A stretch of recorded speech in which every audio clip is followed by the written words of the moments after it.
বহুল প্রতীক্ষার পরে বিজয় সেতুপতি ও আদিত্য রাও অভিনীত গান্ধী টক্স মুভিটি চলে এসেছে। তো আমিও চলে আসলাম এটার এক্সপ্লেইন নিয়ে। তোমাদের জন্য এত কষ্ট করে নতুন নতুন সিনেমার গল্প নিয়ে আসি, তাহলে তো একটা লাইক আমি আশা করতেই পারি। কোনো স্পয়লার না দিয়ে আর চ্যানেলটা সাবস্ক্রাইব করে চলো তাহলে গল্পের গভীরে ঢুকে পড়া যাক। সিনেমার শুরুতেই আমাদের সামনে একটা ঘনবসতিপূর্ণ এলাকা দেখানো হয়। সেখানে সবাই যার যার দৈনন্দিন কর্মকাণ্ড করে যাচ্ছে। ঘনবসতি এই এলাকাটাতে ছেলে এবং মেয়েদের জন্য পাশাপাশি দুইটাই টয়লেট। এক পর্যায়ে দেখা যায় গল্পের নায়ক মহাদেব তার মাকে কোলে করে নিয়ে এসে সিরিয়ালে দাঁড়ায়। সিরিয়ালে দাঁড়িয়েই সবার থেকে হেল্প চাইতে থাকে, কারণ তার বৃদ্ধ মার টয়লেটে যাওয়ার প্রয়োজন। তখন আরেকজন বৃদ্ধ তাকে সাহায্য করতে চায়। প্রাকৃতিক ডাকে সাড়া দেওয়ানোর পরে মহাদেব তার অসুস্থ মাকে কোলে করে নিয়ে ঘরে চলে আসে। তখন তার এক প্রতিবেশী পিঠা বানাচ্ছিল, এজন্য প্রতিবেশী খানিকটা বিরক্ত হয়। এরপর সিন শিফট করে একটা বসম্যানকে দেখানো হয়। বসম্যানকে আদালত চত্বরে খুব চিন্তিত অবস্থায় দেখা যাচ্ছিল। অনেক সাংবাদিকও তার দিকে ক্যামেরা তাক করে রেখেছিল। এর মধ্যে প্রতিপক্ষ সেখানে হাজির হয় এবং ওই বসম্যানকে দেখে মুচকে একটা হাসি দেয়। ওর প্রপার্টিজ নিয়ে কেস করা হয়েছে। কোর্টের কার্যক্রম শুরু হলে বসম্যান তার লয়ারদের দিয়ে অপোনেন্টকে বোঝায়। প্রথমে তাদেরকে 2 কোটি এবং পরে তাদেরকে 3 কোটি দিয়ে সেটেলমেন্ট করতে চায়। এই সকল কথাবার্তা হচ্ছিল একটা গ্রুপের মাধ্যমে, কিন্তু প্রতিপক্ষ বুদ্ধি খাটিয়ে জজকেও অ্যাড করে দেয় সেখানে। আর সবকিছু দেখে জজ বসম্যানের সকল প্রপার্টি ওই অপোনেন্টকে দিয়ে দেয়। বসম্যান হারায় তার সকল প্রপার্টি। সবকিছু হারিয়ে কোর্টরুমের রাগে চিৎকার করে ওঠে। এরপর গাড়িতে উঠে এক পুলিশ অফিসারকে টেক্সটের মাধ্যমে জানায়, আমরা হেরে গিয়েছি, দ্রুত তোমরা প্ল্যান বি শুরু করো। কাহিনীটা শিফট করে আবারও মহাদেবকে দেখানো হয়। নিজের রান্না করে মাকে খাইয়ে ঘুম পাড়িয়ে অল্প কিছু টাকা নিয়ে ইন্টারভিউ ফাইল নিয়ে ঘর থেকে বের হয়। ঘর থেকে বের হয়ে সামনের বাড়িতে থাকা কাউকে একটা লক্ষ্য করে দেখতে থাকে। ঠিক তখনই ওখানে মশা মারার ফগ মেশিন সামনে চলে আসলে ধোঁয়ায় সবকিছু একাকার হয়ে যায়। এর জন্য মহাদেবও ঠিকমতো দেখতে পারে না। ধোঁয়া সেখান থেকে সরে যেতেই সুন্দরী একটা মেয়েকে দেখানো হয়। ওর নাম গায়ত্রী। মহাদেব এবং গায়ত্রী একে অপরকে খুবই ভালোবাসত। গায়ত্রী তার বাড়ি থেকে হাতের ইশারায় মহাদেবকে কিছু একটা বলে। তখন মহাদেব আবার এই ব্যাপারটা বুঝতে পারে না। তারপর ওকে কল দেয়, কিন্তু মহাদেব খেয়াল করে দেখতে পায় তার ফোনে একটুও ব্যালেন্স নেই। তাই গায়ত্রী ওকে কল করে, কিন্তু গায়ত্রীর ফোনেও দেখা যায় ব্যালেন্স থাকে না। শেষমেশ শুকনো লতাপাতা গায়ত্রী তার কপালে ধরে বোঝায়, আমাকে কবে বিয়ে করবে তুমি? মহাদেব তখন তার ইন্টারভিউ ফাইল দেখিয়ে বলে, জব হলেই তোমাকে আমি বিয়ে করে নিব। এরপর দূর থেকেই শুধু কল্পনাতে দুজনে দুজনের সাথে রোমান্স করে। তার পরপরই সেখানে চলে আসে গায়ত্রীর মা। এই ব্যাপারটা দেখা মাত্রই মহাদেব সেখান থেকে চোখ ফিরিয়ে নেয়। মা গায়ত্রীর গায়ে অনেকগুলো শাড়ি ফেলে দেখে যে কোনটা ওকে বেশি মানাবে, যেটা আবার মহাদেবও দেখে। শাড়ি যাচাই বাছাই করার ব্যাপারটা দেখে মনে হচ্ছে গায়ত্রীকে হয়তো বা কোনো পাত্র দেখতে আসবে। মা চলে গেলে গায়ত্রী মহাদেবকে কিছু বলতে গিয়ে দেখে মহাদেব চলে গিয়েছে।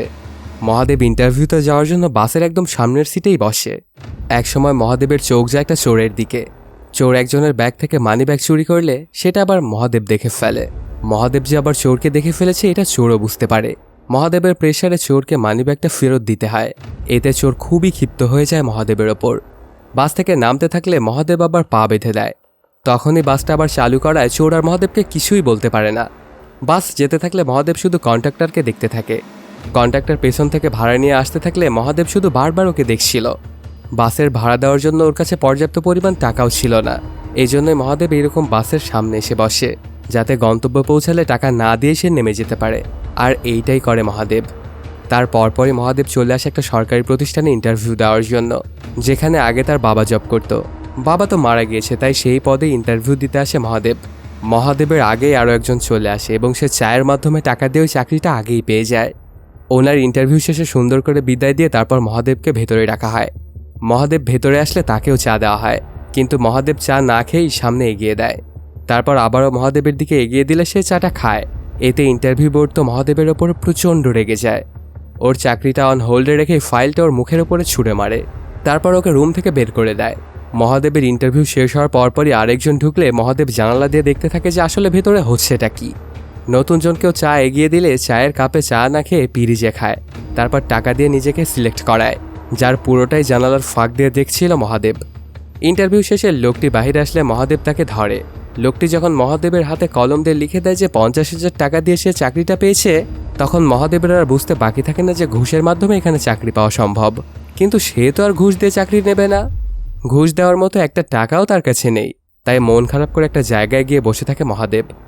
তার পরপরই সেখান থেকে চলে আসে গাড়িতে থাকা ওই চোরটা। তারপর যে অনেকগুলো মানি ব্যাগ সে মেরেছিল এগুলো তাকে দেখায়। অনেকগুলো টাকা তার সামনে দেখিয়ে মজাও নেয় ওর সাথে চোর। সিনের পর বসম্যানের দিকে নিয়ে আসলে সে সব কিছু হারিয়ে একটা জায়গায় বসে শুধু ড্রিঙ্কস করতে থাকে। এরপরে দেখানো হয় বসম্যানের অধপতন কিভাবে হয়েছিল। এক প্লেন ক্র্যাশে বসম্যান হারিয়ে ফেলে তার ওয়াইফ এবং ডটারকে। তারপরও মা এবং বিজনেস নিয়ে সে সুন্দরভাবেই জীবন কাটাচ্ছিল, কিন্তু একদিন তার মাও মারা যায়। বসম্যান হারিয়ে ফেলে তার পরিবারের সবাইকে। তারপর সব কাটিয়ে বিজনেসে মনোযোগ দেয়, নতুন নতুন বিল্ডিং করে। বসম্যান মূলত প্রপার্টিজের বিজনেস করত এবং সেটা খুব সফলতার সহিতই করত, কিন্তু এর মধ্যেই একদিন তার অ্যাপার্টমেন্টে আগুন ধরে যায়। এখান থেকেই মূলত তার অধপতনের শুরু। সেই অ্যাপার্টমেন্টটাতে আগুন লাগাতে সরকার থেকে শুরু করে সবাই তার দিকেই আঙুল তোলে। এর জন্যই তাকে পড়তে হয় ব্যাংক্রাফটে। প্রাইভেট ইনভেস্টরগুলো ওকে ফোন করতে থাকে, কিন্তু বসম্যান কিছুতেই কারোর ফোনই ধরছিল না। এক পর্যায়ে সকল কর্মীকেই ছাড়তে বাধ্য হয় সেই বসম্যান। ড্রাইভার যখন তার পোশাকটা তার কাছে ফেরত দিচ্ছিল, তখন তাকে 50,000 টাকার একটা চেক দেয়। এই ব্যাপারটা দেখে অনেক ইমোশনাল হয়ে যায় বসম্যান। প্রাইভেট ইনভেস্টরদেরকে টাকা দিতে না পারায় আগুন লাগায় ওই অ্যাপার্টমেন্টটা অন্যজনের হয়ে যায়। এরপর মানুষের পাওনা টাকা পরিশোধ করতে ওকে বিক্রি করতে হয় দামি সকল গাড়ি। এখন ওকে একটা পুরনো গাড়ি নিয়েই চলাচল করতে হয়। তারপরও প্রাইভেট ইনভেস্টরগুলোর পিছু ছাড়ছিল না, ওকে বারবার ফোন দিয়েই যাচ্ছিল, কিন্তু সে আর কোনোভাবেই ফোনটা উঠায় না। তখন একটা ইনভেস্টর ওকে টেক্সটের মাধ্যমে জানায় আমার সুদের টাকা কই। বসম্যান তখন জানায় আমি অনেক লসে আছি, কোম্পানিও বন্ধ, তাছাড়া যে টাকা নিয়েছিলাম সেটা তো ফেরত দিয়ে দিয়েছি। ইনভেস্টর তখন জানায় তুমি লসে আছো না লাভে আছো সেটা তো আমার দেখার বিষয় না, আমার টাকা লাগবে। এই জন্য সে মামলা করে বসম্যানের বিরুদ্ধে। এতে সে তার সকল প্রপার্টি হারিয়ে ফেলে। কাহিনীটা আবার চলে আসে প্রেজেন্ট ডেতে। বসম্যান বিষণ্ণ মনে ড্রিঙ্কস করছিল। তার পরপরে ওর ফোনে বিশ্বরাও নামের একজনের টেক্সট আসে। সে জানায় যে ফ্লোরার সাথে যোগাযোগ করো। বসম্যানের অনেক মন খারাপ হয়ে যায় এবং সে আরও বেশি করে ড্রিঙ্কস করতে থাকে। তখন অনেক দূর থেকে একটা সাংবাদিক ওর একটা ছবি ওঠায়। এদিকে দেখা যায় মহাদেব বাড়িতে আসতে দুপুরের খাবারের জন্য টিফিন বক্স পায়। আসলে মহাদেব একটা ক্যাটারিং সার্ভিস থেকে টিফিন নিয়ে থাকতো। সেই টিফিনটা নিয়ে ভেতরে ঢোকার আগেই ওকে ডাক দেয় গায়ত্রীর মা। মহাদেব তখন হাসি মুখেই যায় গায়ত্রীর মায়ের কাছে। মা মহাদেবের হাতে টাকা দিয়ে 2টা কোকের বোতল নিয়ে আসতে বলে। তখন দেখা যায় গায়ত্রীকে দেখতে চলে এসেছে পাত্রপক্ষ। পাত্র গায়ত্রীকে দেখে তো খুবই খুশি হয়, প্রথম দেখাতেই পছন্দ করে ফেলে তাকে। তবে গায়ত্রী যেন একটু আনইজি ফিল করে। একটু পরে মহাদেব 2টা কোকের বোতল নিয়ে হাজির হয়ে দেখে পাত্র গায়ত্রীর সামনে। এতে মহাদেব অনেক রেগে যায়, সাথে সে অনেকটা কষ্টই পায়। মহাদেবকে এই পজিশনে দেখে গায়ত্রী নিজেকে দোষী মনে করতে থাকে। মহাদেব তখন হাসি মুখেই পাত্রের সাথে হ্যান্ডশেক করে। তারপর সে গায়ত্রীর সঙ্গেও হ্যান্ডশেক করে, কিন্তু রেগে হাত চেপেও ধরে।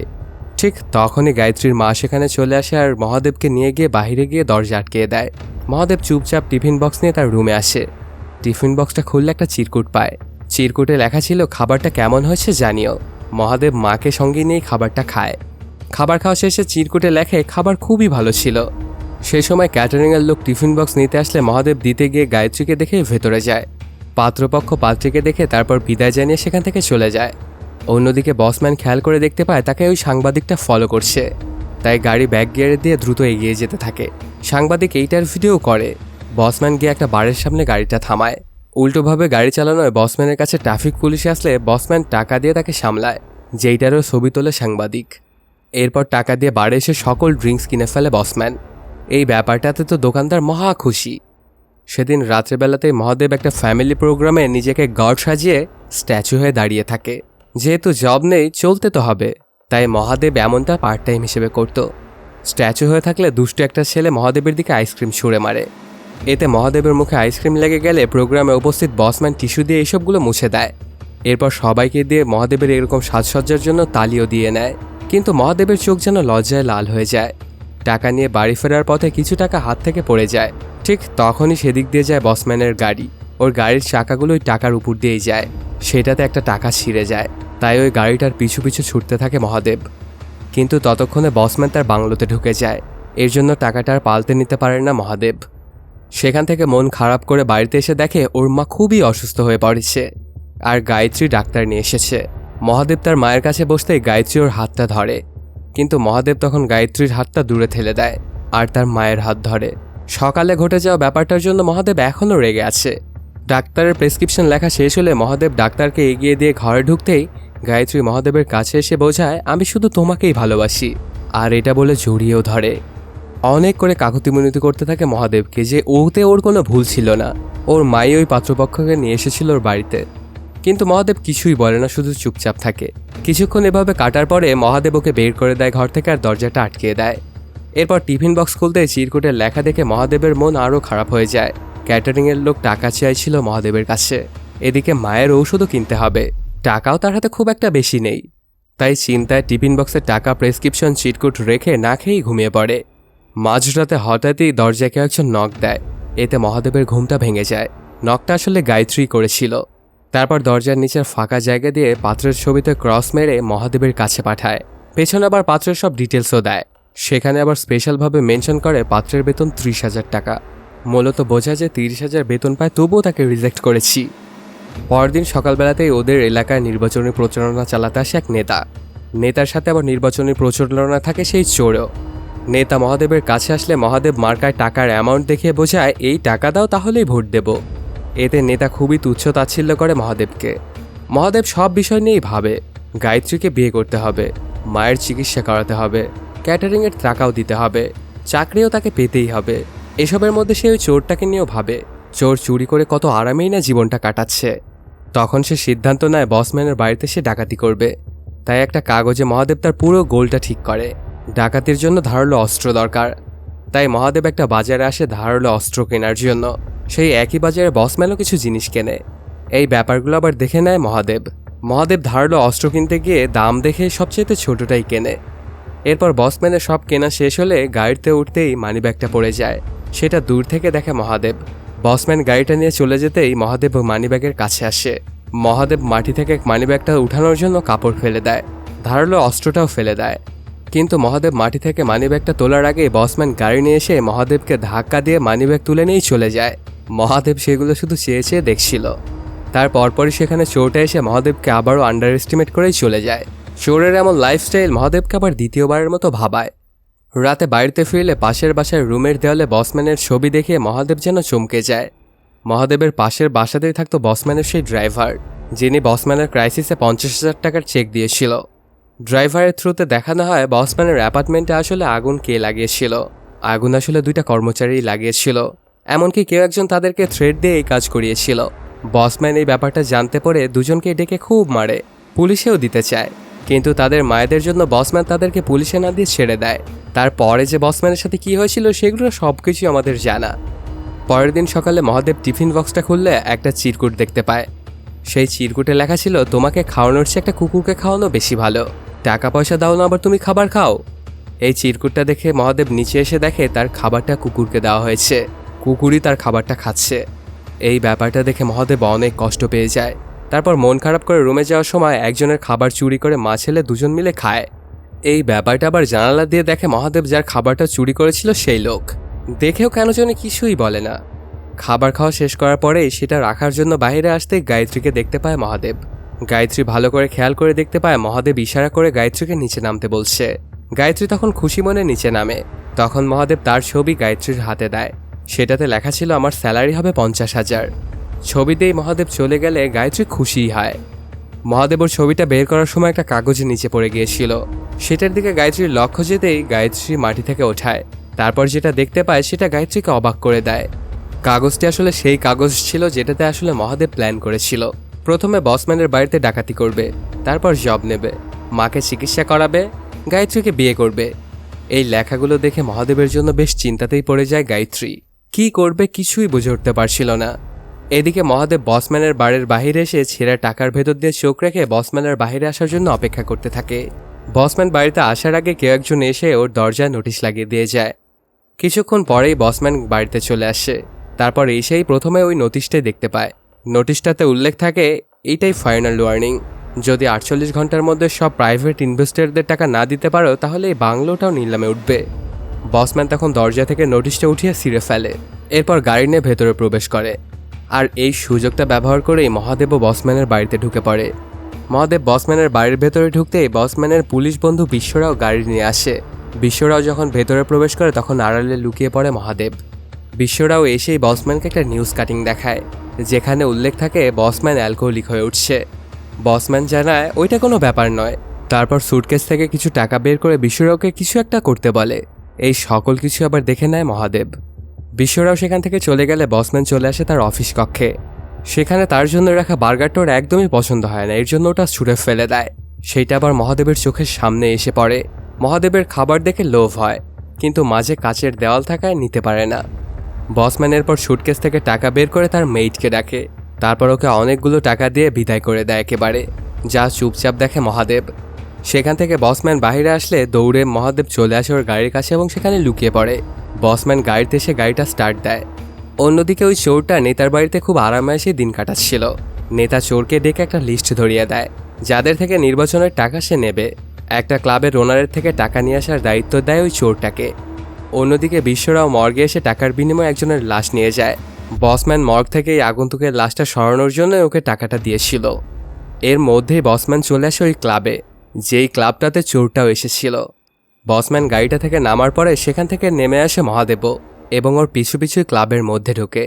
বারের ওনারটা তো আবার মহাদেবকে দেখে অবাক হয়। তখন সে জানায় আমি বসম্যানের সঙ্গে এসেছি। তারপর পরে বসম্যান এবং ওনারটা তাস খেলতে শুরু করে। এরপর সেখান থেকে বসম্যান অনেকগুলো টাকা জিতে নেয়। এতে খুশিতে নাচতে শুরু করে দেয় মহাদেব। মহাদেব পুরো ক্লাবের সবাইকে একদম নাচিয়েই ছাড়ে। বসম্যান টাকা পয়সা নিয়ে গাড়ি করে চলে গেলে মহাদেবও বের হয়। তারপর ওর কাছে থাকা ধারালো অস্ত্রটা ধরে একজনের সাইকেলটা নিয়ে নেয় এবং সেটা দিয়েই যেতে থাকে। অন্যদিকে চোর ক্লাব ওনারের থেকে নির্বাচনী প্রচারণার টাকা নিয়ে নেতার কাছে আসলে নেতার টাকা পেয়ে খুবই খুশি হয়, কিন্তু এর মধ্যে থেকে চোরকে একটা টাকাও দেয় না। এই ব্যাপারটাতে চোরের মাথা অনেকটাই গরম হয়ে যায়। লিস্ট বের করে দেখে আর কার কার নাম রয়েছে। বাকি মাত্র একজনই আছে, সেটা হচ্ছে বসম্যান। এর পরপরই বসম্যান বাড়িতে চলে আসে এবং সেখানে থাকা সকল সিসিটিভির লাইনই ছুঁড়ে ফেলে। তারপর ড্রিঙ্কসের বোতলগুলো ড্রিল মেশিন দিয়ে ছিদ্র করে, আর প্রত্যেকটা ড্রিঙ্কসের বোতল এক একটা পেট্রোল বোমাতে রূপান্তরিত করে। বসম্যান এখানে এগুলো বানাতে ব্যস্ত থাকলে বাড়িতে ঢুকে পড়ে চোর, কিন্তু দারোয়ানের কাছে ধরা খায়। তবে কৌশলে দারোয়ানকে অজ্ঞান করে ফেলে সেই চোরটা, আর ওকে গেটে বসিয়ে রেখেই নিজে ভেতরে প্রবেশ করে। একটু পরে বসম্যানের বাড়িতে ঢুকে পড়ে মহাদেবও, কিন্তু দারোয়ানকে ওখানে ওভাবে বসে থাকতে দেখে একদমই ভেতরে ঢোকার সাহস পাচ্ছিল না সে। দারোয়ানের গায়ে ঢিল ছোড়ে। ওর গায়ে ঢিলটা ছোড়ার পরে একদমই রেসপন্স করছিল না দারোয়ান। তখন মহাদেব বুঝতে পারে যে সে হয়তো ঘুমিয়েছে, এই জন্য সে চুপি চুপি ভেতরে প্রবেশ করে। কিন্তু মহাদেব সর্বক্ষণ আতঙ্কেই থাকতো, কারণ সে তো আর প্রফেশনাল চোর বা ডাকাত নয়। তাই শব্দ যেন না হয় তাই পায়ের জুতো খুলে ব্যাগে নেয়। একদিকে চোর টাকা খুঁজতে থাকে, অন্যদিকে মহাদেব। এর মধ্যেই বসম্যান বানিয়ে ফেলে ধামাকা, আর সেগুলো ঘরের বিভিন্ন জায়গায় রাখতে শুরু করে। এই ব্যাপারটা চোর এবং মহাদেব দেখে নিজেদেরকে তাড়াল করতে থাকে। এর মধ্যে একটা ড্রয়ারের দিকে চোখ যায় মহাদেবের। মনে করে হয়তোবা সেখানেই টাকা রাখা গেছে, কিন্তু সেই ড্রয়ারটা খুলতে বন্দুক দেখতে পায়। বন্দুকটা দেখেই তো অনেক ভয় পেয়ে যায় মহাদেব এবং সেটা রেখে দিয়ে অন্যদিকে চলে যায়। আরও একটা ড্রয়ার গিয়ে খুলতেই সেখানে কয়েনের একটা বক্স পায়। কয়েনের বক্সের ওপর লেখা ছিল গুড লাক। এই লেখাটা দেখে মহাদেব অনেক কিছুই ভাবতে থাকে, স্পেশালি চাকরির ব্যাপারটা। এরপর মহাদেব একটা টেবিলের ওপরে ব্যাগ রাখে। ঠিক সেই সময় ওখানে চলে আসে বসম্যানটা। তখন ওই টেবিলের ওপরে ব্যাগটা রেখেই মহাদেব গিয়ে লুকায়। সেখানে এসে বসম্যান ফ্রিজ খুলে পানি খেতে থাকলে মহাদেব খেয়াল করে দেখতে পায় ফ্রিজের মধ্যে অনেক খাবার। বসম্যান সেখান থেকে পানি খেয়ে চলে যেতে থাকে, কিন্তু কিছু একটা দেখে সে এখানেই থেমে যায়। কিছুটা সময় পাওয়ার সাথে সাথে মহাদেব তার ব্যাগটা ওখান থেকে সরিয়ে ফেলে। এজন্য বসম্যান আর কিছু দেখতে পায় না, ধরে নেয় হয়তো বা ভুল দেখেছে। বসম্যান যখন সেখান থেকে চলে যায় তখন মহাদেব সেই ফ্রিজ থেকে খাবার বের করে আরামে খেতে থাকে। মায়ের কথা মনে পড়ে যাওয়ায় কিছুটা ব্যাগেও নিয়ে নেয়। তার পরপরই দেখা যায় বসম্যান আপন মনে সেখানে সে পিয়ানো বাজাতে শুরু করে। ওর পিয়ানো বাজানো দেখে দুজনই দূর থেকে দেখতে শুরু করে। এর মধ্যেই মহাদেব ভুল করে একটা শব্দ করে বসে। এই ব্যাপারটাতে খানিকটা আতঙ্কিত হয়ে যায় বসম্যান এবং ড্রয়ার থেকে বন্দুকটা বের করে নেয়। লড়াই করার জন্য মহাদেবও ধারালো অস্ত্রটা বের করে ফেলে। তখনই চোর উপর থেকে শব্দ করলে বসম্যান উপরে ওঠে, কিন্তু রুমে এসে কাউকেই খুঁজে পায় না। চোর আসলে বেলকনির নিচে খুব কষ্ট করে ঝুলেছিল। রুমে কাউকে না পেয়ে চলে যেতে থাকলে চোর নিচে পড়ে যায়। এতে আবারও শব্দ হয়। বসম্যান আবার ওই শব্দটা শুনে ফিরে আসে, কিন্তু ততক্ষণে চোর লুকিয়ে পড়েছিল। বসম্যান কাউকেই দেখতে পায় না। এর মধ্যে বসম্যানকে বিশ্বরাও টেক্সট করে বলে সব কিছু রেডি তো, আমি কিন্তু আসতেছি। ঠিক তখনই মহাদেব ঢুকে পড়ে বসম্যানের অফিস কক্ষে, কিন্তু সেই স্যুটকেসটা আর খুলতে পারে না। তখন মহাদেব ব্যাগে নিতে চায় ওই টাকাগুলো, কিন্তু এই স্যুটকেসটা আবার ব্যাগেও ঢোকে না। ব্যাগের মধ্যে ল্যাপটপটা নেওয়ার চেষ্টা করে, কিন্তু সেটাও ঢোকে না। এর মধ্যেই সেই বাড়িটাতে চলে আসে বিশ্বরাও। এরপর বসম্যানকে বলতে থাকে বাড়িতে যারা যারা আছে সবাইকে বিদায় করে দাও। তারপর বসম্যান যখন অফিস রুমের দিকে আসে তখন মহাদেব বেডরুমে যায়। বসম্যান তারপর স্যুটকেস থেকে টাকাগুলো বের করে আর দারোয়ানকে টাকা দিয়ে বিদায় করে দেয়। অন্য দারোয়ানটা বেহুশ হয়েই ছিল। এরপর চোর আবারও ভেতরে ঢুকে আর সে কিছু একটা দেখে খুব খুশি হয়ে যায়। অন্যদিকে বিশ্বরা এবং বসম্যান ধাক্কা দিয়ে একটা বড় ব্যাগ বেডরুমে নিয়ে আসে। বেডরুমে নিয়ে আসায় মহাদেব বাথরুমে লুকায়। সেখানে বাথটাবে একটা মৃত ব্যক্তিকে দেখে মহাদেব ভয় পেয়ে যায়। তখনই বসম্যান আসায় বাথটাবের পাশে লুকিয়ে পড়ে। বিশ্বরা ওই মর্গটা থেকে যে লাশটা নিয়ে এসেছিল সেই লাশটা এখন বাথটাবের মধ্যে। বসম্যান তখন ওই মৃত লাশটার উপরে ঢালতে থাকে ড্রিঙ্কস। বসম্যান মৃত দেহের ওপরে ড্রিঙ্কস ঢেলে একটা সেখানে ধামাকা রেখে কমোডের ভেতরে হাত দিয়ে অনেকগুলো স্বর্ণ তোলে। যেই ব্যাপারগুলো আবার মহাদেব বাথটাব থেকে দেখে। বসম্যান স্বর্ণ নিয়ে চলে গেলে মহাদেব কমোডের কাছে আসে। এরপর কমোডের ভেতরে হাত ঢোকাতে দ্বিধাদ্বন্দ্বে পড়ে যায়, কিন্তু তারপরেও সে হাতটা ঢোকায়, কিন্তু কিছুই পায় না ওর ভেতরে। এই জন্য সে বাইরে চলে আসে। আর বাইরে এসে সিঁড়িতে 2টা ড্রিঙ্কসের বোতল খুলে ঢালতে থাকে, যাতে পায়ের সাপ বুঝতে না পারে। এরপর আসে আবার অফিস রুমে এসে এবার টাকার সন্ধান পায় মহাদেব, কারণ বসম্যান সুটকেসটা খুলেই চলে গিয়েছিল। এই ব্যাপারটাতে অনেক খুশি হয়ে যায় মহাদেব। গুনে গুনে 50,000 নেয়, আর সেরা 100 টাকা বসম্যানের চেয়ারের পেছনে আটকে রেখেই চলে যেতে থাকে। ঠিক তখনই টেবিলের ওপরে থাকা বসম্যানের একটা লেটার দেখতে পায়। লেটারটিতে বসম্যান উল্লেখ করে, আমি কাউকেই ঠকাইনি, না আমার দেশকে না দেশের মানুষকে। এত কিছু ঘটে যাওয়ার পরেও সবাই আমার কাছ থেকে সবকিছু ছিনিয়ে নিয়েছে। যাদের আমি কোনো একদিন ভালোবেসেছিলাম তারা সবাই পৃথিবী থেকে চলে গেছে।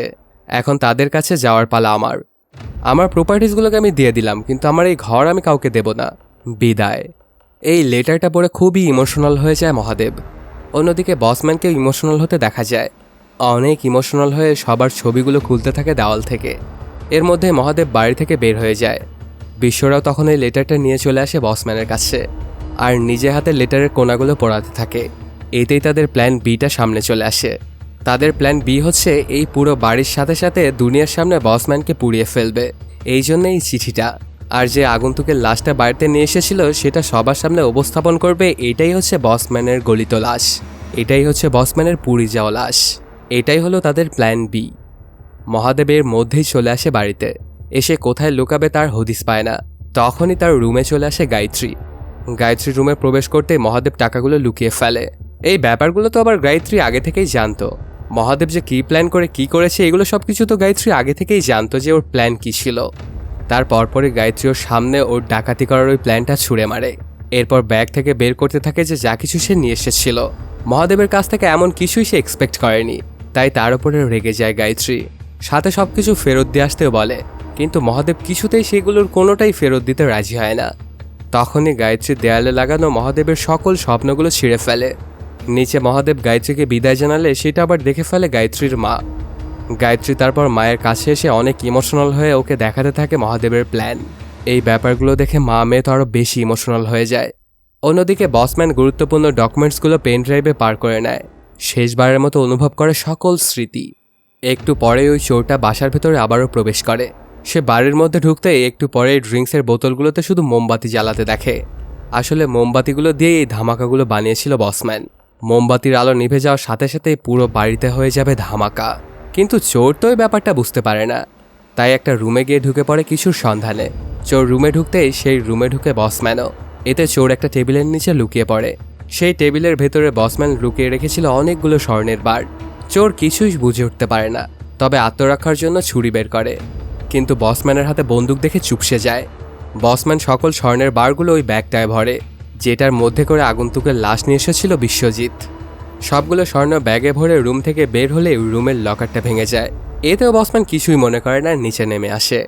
তারপরে পুরো বাড়িটা শেষবারের মতো দেখতে থাকে। তার পরপরই সেই বাড়িতে প্রবেশ করে মহাদেব। এরপরই মহাদেব বাহিরে গিয়ে অপেক্ষা করতে থাকে মুখোশ পরে। অন্যদিকে বসম্যান চলে যাওয়ায় চোর আবারও সেই রুমটি ঘাঁটতে শুরু করে। বসম্যান তখন বাহিরে এসে একজনকে মুখোশ পরে উল্টো দিক হয়ে থাকাতে ওর মাথায় পিস্তল ধরে, কিন্তু ওর চোখটা দেখে আবার চিনে ফেলে বসম্যান, তাই সে বিস্মিত হয়। মহাদেব মুখোশ পরা অবস্থাতেই বসম্যানকে টাকার কয়েনের বক্সটা দেয়। এরপর খুলে বলতে থাকে ওর সকল কাহিনী, কেন সেই টাকাগুলো নিয়ে গিয়েছিল আর কেনই বা সে ফেরত দিতে এসেছে। সব কিছু শুনে মুগ্ধ হয় বসম্যান, তাই নিজে হাতে সে মহাদেবের মুখোশটা খুলে দেয়। তারপর বসম্যানের সামনে ভেসে ওঠে মহাদেবের গতকালকে বারে সেই ডান্সগুলো। ও যে টাকাগুলো নিয়েছিল সেই টাকাগুলো দিয়ে দেয় মহাদেবকে, কিন্তু মহাদেব কিছুতেই সেই টাকাগুলো নিতে চায় না। ঠিক তখনই ভেতরে একের পর এক ধামাকাগুলো জ্বলতে থাকে। তখন বসম্যান সেখান থেকে মহাদেবকে চলে যেতে বলে। মহাদেব তখন তাই টাকা নিয়ে চলে যায়। বসম্যান তখন সেখান থেকে সকল স্বর্ণের বার নিয়ে সেখান থেকে চলে যায়, কিন্তু বারের মধ্যে একের পর এক ধামাকা হতে থাকলে খুবই আতঙ্কে পড়ে যায় চোর। পালানোর চেষ্টা করে কিন্তু দরজাটা খুলতে পারে না, ওর শরীরে আগুনও ধরে যায়।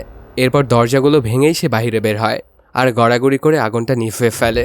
এরপর সে সেখান থেকে পালিয়ে যায়। সবাই সেখান থেকে চলে যাওয়ার পরে দারোয়ানের জ্ঞানটা ফিরে আসে।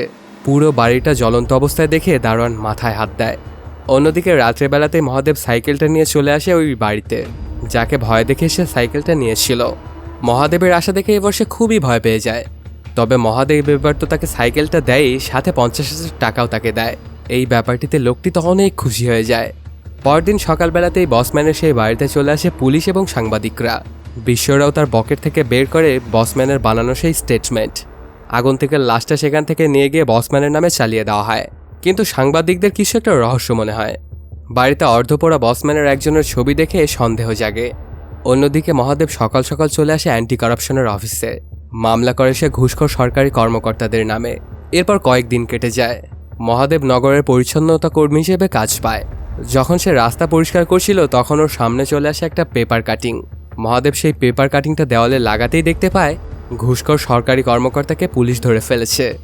সেইটা দেখে আবার মহাদেব খুবই খুশি হয়ে যায়। একটু পরেই মোটরসাইকেল নিয়ে রাস্তা দিয়ে আসতে থাকে ওই চোরটা। এবার সে মহাদেবের সাথে কিন্তু ভালোই ব্যবহার করে।